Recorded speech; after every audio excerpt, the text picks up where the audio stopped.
Welcome.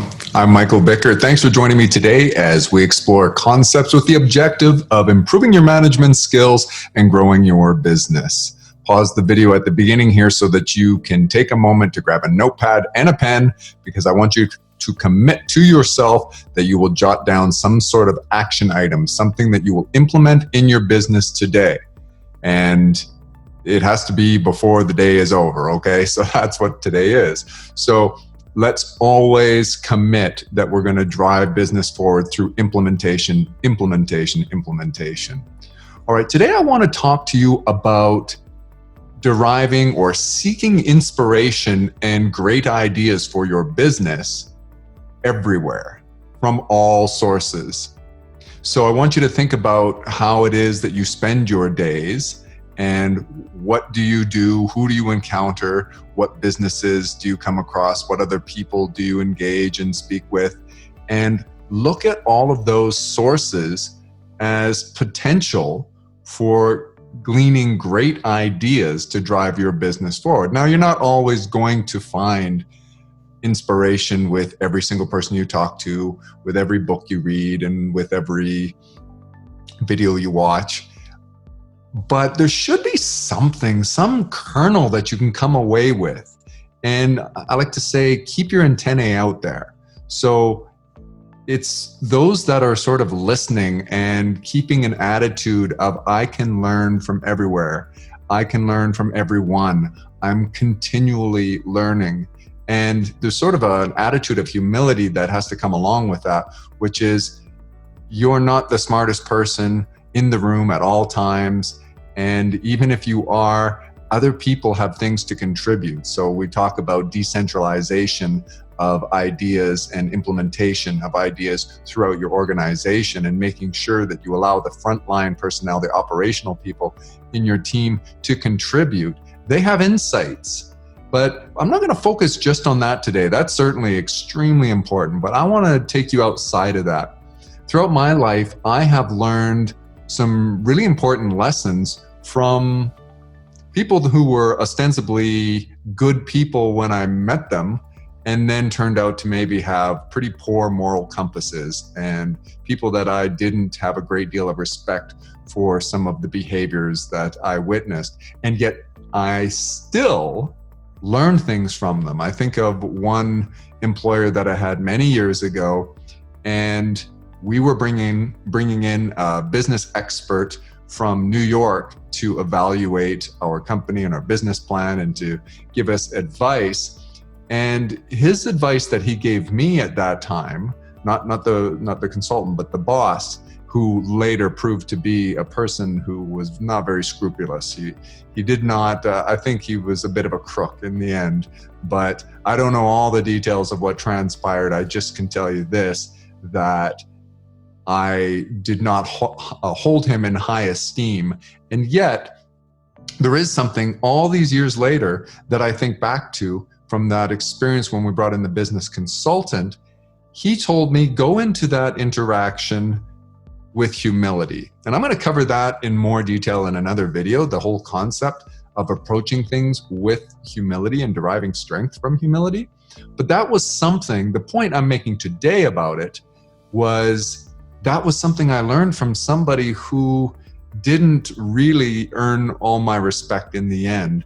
It was still a really great business lesson that I took away. There was another supervisor that I had, a manager, when I was early on in a particular industry, retail industry. And this was a guy, again, that I look back and I'm already shaking my head thinking, a lot of the things he did, I call into question and think this is a guy whose moral fabric, at least at that time, maybe he's turned over a new leaf, was not very honorable. And yet there were two things I took away from him. And therein lay sort of a piece of wisdom that I gleaned from those two experiences. Those guys were one after another. I had those as my immediate supervisors, one after another. And unfortunately, I was not being guided by someone that I would like to call a mentor. And yet I tried to view the things that came out of their mouth as potential kernels of wisdom. That they did have a life experience. They did have things and knowledge that I didn't have, and what could I take away from that? So that second person, just really quickly, the two things that he used to say is, you're giving me problems, give me solutions. And what he taught me, and he modified my behavior, was to, when I was going to approach a supervisor with a suggestion, or rather with a complaint, it was always going to be with a suggestion that I had thought out. And in fact, in one particular instance, I remember that I went and I decentralized. I went and got input from all the various stakeholders, at least at my level, that I thought could weigh in and come up with a great solution. And I got that notion from him, and I made a habit going forward that if I was going to take a beef to management, I was also going to give them a proposal for a solution, as well as a willingness to be involved in the implementation of that solution. I would say I would do some of the heavy lifting. And sometimes there were even costs involved, and you want to consider whether or not you can contribute in that way. So that was the first thing. And ever since then, when I have people that come to me as a manager and they are just criticizing things within the organization, I repeat that. I say, I learned from one of my employers a long time ago that you're giving me problems, give me solutions. Do you have some suggestions of how we might be able to improve that? And that was something, I find it's very easy to criticize. There's no money in criticism. Well, I suppose there are professional critics, movie critics and restaurant critics and that kind of thing, but it's so easy to criticize. What would you suggest we do to improve? Because there's a number of challenges, and sometimes those are offsetting. But I digress a little bit there on the wisdom that was in that comment. The real point was, that guy wasn't somebody who taught me very many things, and yet he taught me that one. The other one he taught me was, he used to say, if you make a big deal out of it, they'll make a big deal out of it. And that was addressing a psychological phenomenon in retail, where you could sort of do some crisis management better by keeping your cool and a level head and communicating with your customer in a way that you didn't blow things out of proportion. So maybe there was a defect or a flaw in the product that you were delivering to them, and you could address it transparently and say, I did notice that there's this X, Y, or Z problem. We're going to address that, of course, right away. That's not that uncommon. So downplaying it, as opposed to, first of all, you don't want to hide it. Secondly, you don't make a huge deal out of it. But that's just one example. You can use that concept of, if you make a big deal out of it, they'll make a big deal out of it. And I suppose you can look at that both ways. Maybe you want somebody to make a big deal out of something so you can really enthusiastically approach it. But it was a psychological tip that he had given me, and I've taken that and I've latched on to that. So the seek humility, or actually go into these interactions with experts with great humility, and you're giving me problems, start giving me solutions, and if you make a big deal out of it, they'll make a big deal of it. These things are all examples of ideas that I implemented time and again throughout my management career, and they all came from sources that would not ordinarily, at least in my judgment, be good sources of wisdom and ideas. So always look to every person you're interacting with for that kind of inspiration. And do that with businesses that you interact with as well. Bad businesses have great ideas. Sometimes some businesses that you don't aspire to be like are implementing some really good things. I've seen businesses that, in terms of when I competed with them, that I really was crushing them in terms of our performance metrics. And yet I still, when I visited with them, when I attended their business, I would see some things that I liked, that they were doing better than us. And instead of just very easily dismissing other businesses as, oh yeah, they're not that great or whatever, I always tried to look at, what can I learn from them? They've got to be doing something right. They're in business, so they do have customers. They are offering value to some people. Some people do willingly engage with them. And even though I might be outperforming them, there's probably something I can learn from them. And if you apply that thing about humility, you'll often find that people are willing to share with you where their successes are coming from, even if their successes aren't that obvious. Maybe their successes, you would consider them unsuccessful by your standards, and yet they're still viable in some way. Their business is sustaining, so there is a measure of success there. And you can ask yourself, well, what are the things that you do best? Think of it like with every person that you communicate with, they have their strengths and their weaknesses. So do organizations, corporations, businesses have strengths and weaknesses. And when you interact with a business, whether it's a competitor, and most times you probably won't be interacting that much with your competitors. The point I wanted to make about the competitor was, don't be so quick to dismiss them and that they do things wrong. And they, sometimes you have this disdain for a competitor because you're in competition. You want to win, you want to beat them. And so you have a psychological tendency to downplay their value. And I'm saying to you, that's a mistake. Instead, try to think of what are they doing well, instead of patting yourself on the back and saying, well, we do this better than them. We do this better than them. It's said that Sam Walton, when he went around, despite the fact that he was able to easily find flaws in his own stores, when he'd visit competitors, he would come back to his team and he would report to them all the various things that they were doing so much better at the competition than they were doing, even though, and if I didn't clarify, Sam Walton was the founder, the guy who started Walmart. So he'd come back from his competition and he would report to his team that these guys are doing this great and I want this turned around right away, and right away look for all the ways that he can improve. And we've talked about this many times, that your business is going to succeed to the extent that you will innovate and you will continually improve and perpetually refine. So you want to be seeking ideas and inspiration everywhere you can. Think of it this way.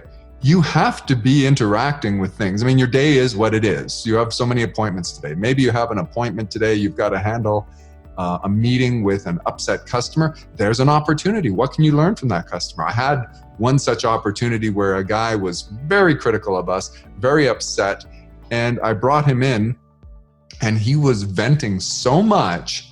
And I could see he was an intelligent individual and he was saying some reasonable things that on the spot, I didn't want to just apologize. I saw this as an opportunity. So I asked him, would he be willing to go out with me and my business partner for lunch and shed some of his wisdom on us? Now, we came away from that lunch with, certainly enough of a return on our investment in him that we had some ideas. We didn't come away with any great epiphanies necessarily, but it was worth the time.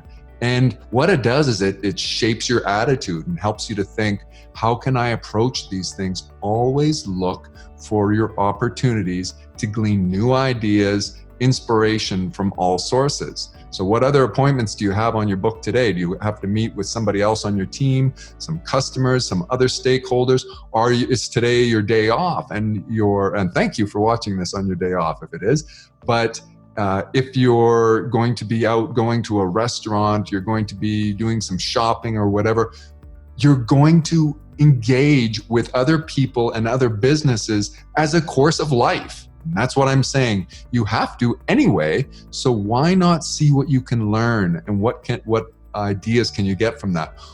Another thing, when we talk about bad businesses, sometimes have great ideas, and you can take away really good things that other people may have strengths. Other businesses have strengths in areas that you lack, and that's where you can get good ideas.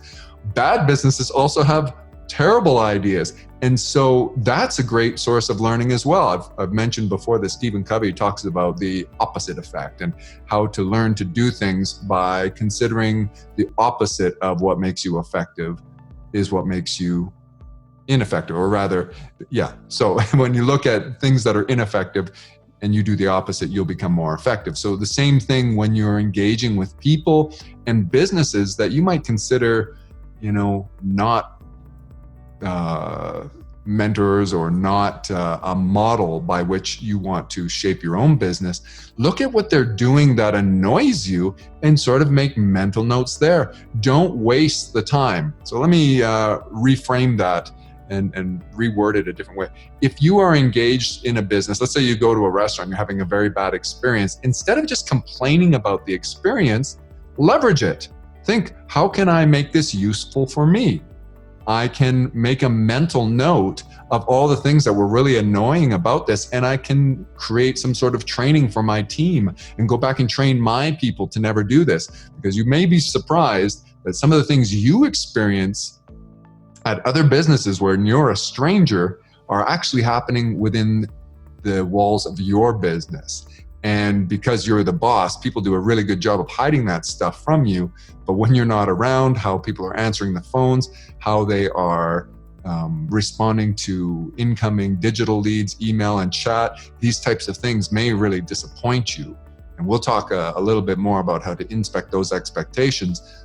But what I'm getting at today is, when you see it in other businesses, don't assume that it would never happen in your business, and leverage the time. You're having an unpleasant experience, or you're observing something. Sometimes I'm just a fly on the wall, and maybe you're in a waiting room of some sort or whatever, and you might have your phone out and you're playing a little bit of solitaire or whatever, checking your email. I'm not sure what you're doing while you're waiting, but you've got that peripheral vision, and you certainly have your ears peaked and listening to what's going on around you. And sometimes you're kind of shaking your head on the inside and observing things that you just would never want to have happen at your business. Well, make a mental note of that so that you can plan, strategize, so those things never do occur.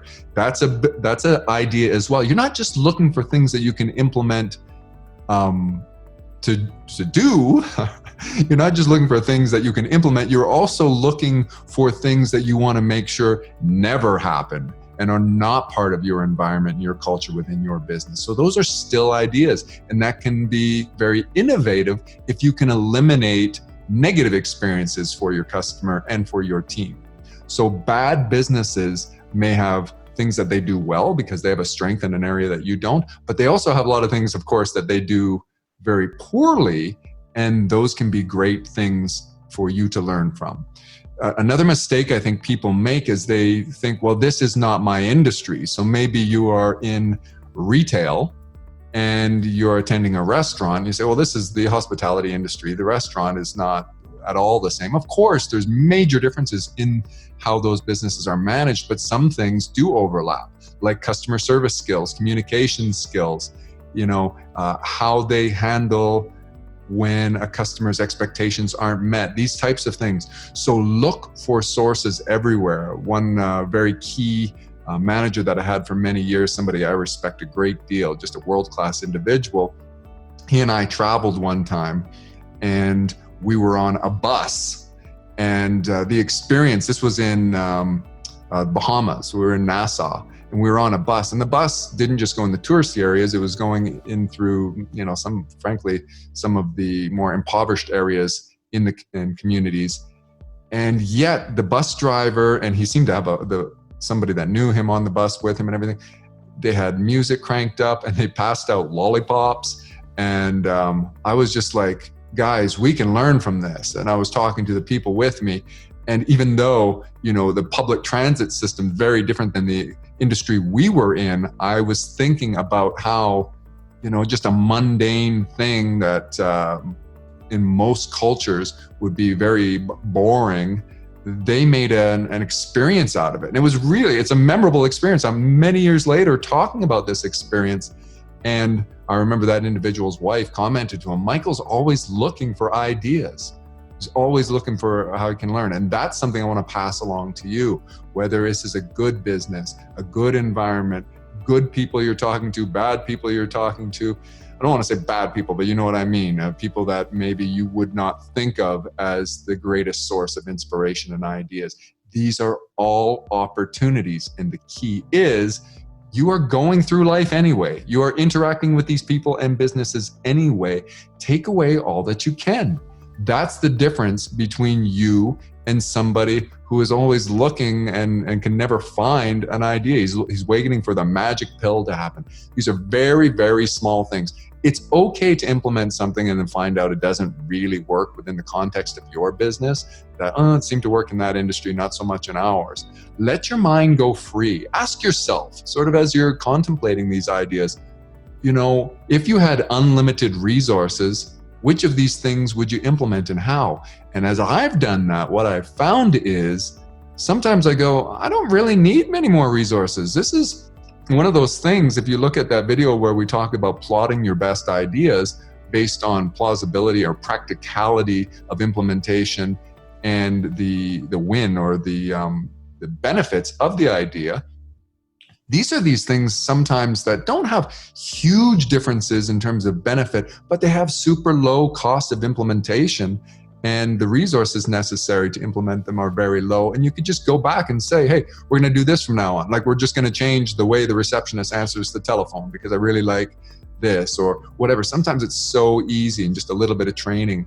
So I would encourage you to always be thinking about, well, what happens if I implement this? Let's give it a try. You can do some A/B testing and you can get some feedback from your team. And it's very, I think, invigorating and exciting for your team to experience improvement of some sort, especially if they're involved in the implementation and they get an opportunity to give input about what things will work and won't work. Then they feel more engaged and they have more buy-in, less likely to sabotage it. And so don't dictate these things. Come up with these ideas. I come across a lot to my team as a guy who's always coming up with a new idea and he's on to a new thing. That can be problematic as well. Make sure that you're sticking to your basics and doing what you do well. And I do have great idea orientation. I do have creativity and a tendency to come up with new things all the time. I think that's an asset for the business when applied in the right way, and when I still leave it up to my team to determine how to implement these things and what things and how should we modify them. You have to compromise. You may be listening and you may be a one-man operation, in which case, by all means, you can implement on your own. But again, don't let these things distract you from those two main things you need to do every day. And that's another video. We talk about what should you be doing today, and make sure that you focus on the best things.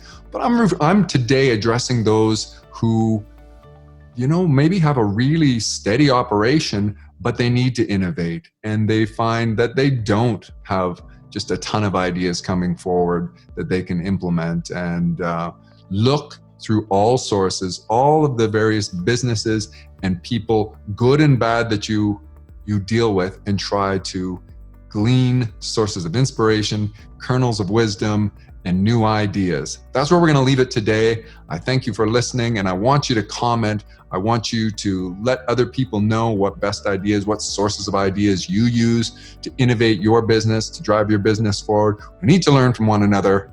Perpetual refinement.